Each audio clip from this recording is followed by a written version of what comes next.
What's up, guys? I'm Mike the Cop, and I am here at my jiu-jitsu home at Warrior Way in Walled Lake or Commerce. Walled Lake or Commerce. If you're familiar with my content, you know that I have been training in Brazilian Jiu Jitsu for a little while. It's something that I've pushed in all of my social media platforms and that I encourage officers to train in.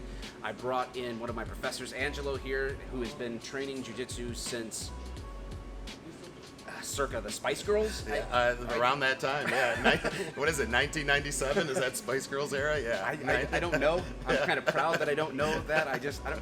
But I'm kind of mildly concerned that it came to my mind. That's the reference. We are here in this video to just hit real quick on, over the course of the time that I have been training consistently in Brazilian Jiu-Jitsu, I have tried to invite officers, and I have trained with law enforcement officers on and off the mat at their departments, and I consistently receive excuses for why they never start, or why once they try it, or why once they try it for a little while, they never come back. They give up. So rather than just me trying to explain that to you, I brought in someone who loves to torture me and other people on the mats regularly to teach them to be prepared for what they're going to encounter and to answer these excuses. So excuse number one is injury. A lot of cops are afraid that because this isn't necessarily sanctioned by their department, which would be great if it was, but if it's not, I'm gonna come in here and someone's gonna tie me up like a pretzel, it's gonna hurt me, and now I'm gonna be off work and they're not gonna cover it. So there's a huge risk factor in their mind. Right. So, someone comes in and you look at jiu-jitsu and the positions look awful, and like you said, you're twisted and, things are bending, but, no jiu-jitsu school is going to allow their students to get injured, right? I mean, we make our money off our students, so if people are leaving injured, that's not a good business model, right? And if you are training at a school where that kind of stuff happens, that's an indication, get out of there, right? And the beauty of jiu-jitsu is you can practice the techniques full speed without getting injured, because everything we do, as you know, goes to the tap, right? So even if my finger gets twisted and I'm uncomfortable, I tap, to let go. So, injuries are very few and far between. I mean, it is a full contact activity, but, our ultimate goal and most instructors' goal is everybody walks out here at the end of the night and, is injury free. Yeah, there's very few activities you could do tactically, training-wise as a law enforcement officer, where you could actually train at 100% against a resisting opponent. And so that's one of the key factors that made me make the jump from other things that I've done in the past to jiu-jitsu for sure. So I can testify that, yeah, you're gonna feel sore and tweak things now and again, like any physical activity, but there's no extra risk in Brazilian Jiu-Jitsu. The second thing is money. Right. So, cops tend to be on a fixed budget. So if a cop is thinking like, man, I wish I could do it, but it just seems to be too tight for the budget, what do you think? So, two things I think about that. One, if it was just an average person coming in off the street, and I hear this excuse a lot from not law enforcement people, but my question is, how much a month are you spending on going out every night, on the weekends, going to bars? How much are you spending on drinking and food and extra things that maybe you don't need, your Netflix subscription, all those things, so there's that side of it. But for law enforcement people, I think of it as an investment, right?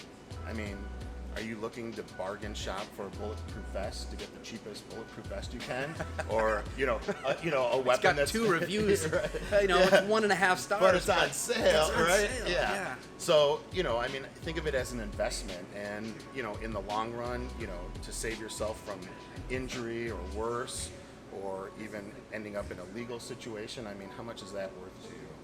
Yeah, it sounds like an exaggeration, but how much is your life worth? Right.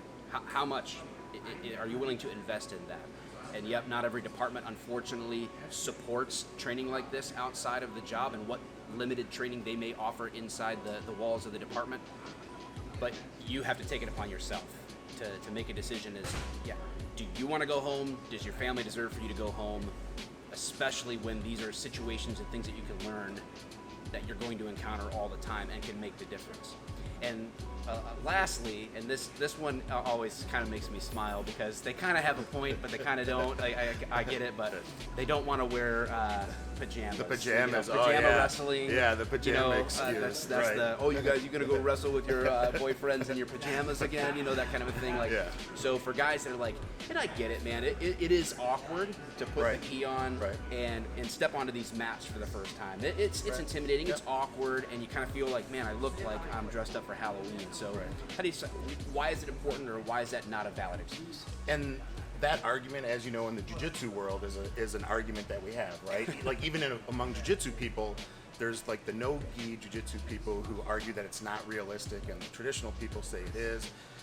Here's my take. I've been teaching jiu-jitsu for a long time, and there's the practical side of it. You are wearing clothes, and think about the amount of gear that you guys carry with you. So I mean, at least the weight and the restriction of it can simulate some of that feeling. And the other thing, like most of us walk around in clothes, so I mean, you are wearing a jacket. Someone's going to grab your shirt or your sleeve. I mean, that's a reality. People probably don't want to go to Old Navy and shop for clothes to train in and get ripped up. Right. This is going to last. This one's lasted me like 5 years, so I mean, they last a little bit. And as far as like an educational standpoint of it as a teacher, I always call it like the training wheels in jiu-jitsu. It gives you something to hold on to. We do no-gi techniques without the uniform, but those are based off of everything we do with the gi.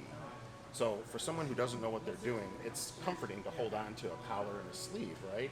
If you don't know what you're doing, what do I do with my hands kind of thing. So, I mean, I've been teaching for 20-something years jiu-jitsu, and I mean, it's just how you learn the sport, and if you think you look goofy, everybody else is wearing the same uniform you are. So drink the Kool-Aid. That really can't be a concern, Yeah. So guys, those are the three things that have stood out to me the most over the last few years of excuses. I'm sure there's more. Maybe you can drop some of the excuses you've heard in the comments and your answers, what you think. If you have follow-up questions, Professor Angelo will be happy to answer those in the comments. I'll poke him and make him get in there. If you're on my YouTube channel when you see this, there will be a playlist that I'm going to be building out. I have posted stuff about Brazilian Jiu-Jitsu in the past. I'll backload that, but expect to see more videos of us together talking about concepts in Brazilian Jiu-Jitsu for law enforcement. And one of the reasons that I chose Warrior Way as my home training academy is because they actually put their money and energy and time where their mouth is when it comes to law enforcement officers. I'm not the only officer who trains here. They actually invested in creating a Michigan State compliant course for law enforcement officers. You're going to be hearing about that in the future as well. But anyway, thanks for hanging out with me. And again, if you're looking for a place to train and you're in the area, Warrior Way. And other than that, stay safe out there, and we'll see you again soon. Thanks, guys.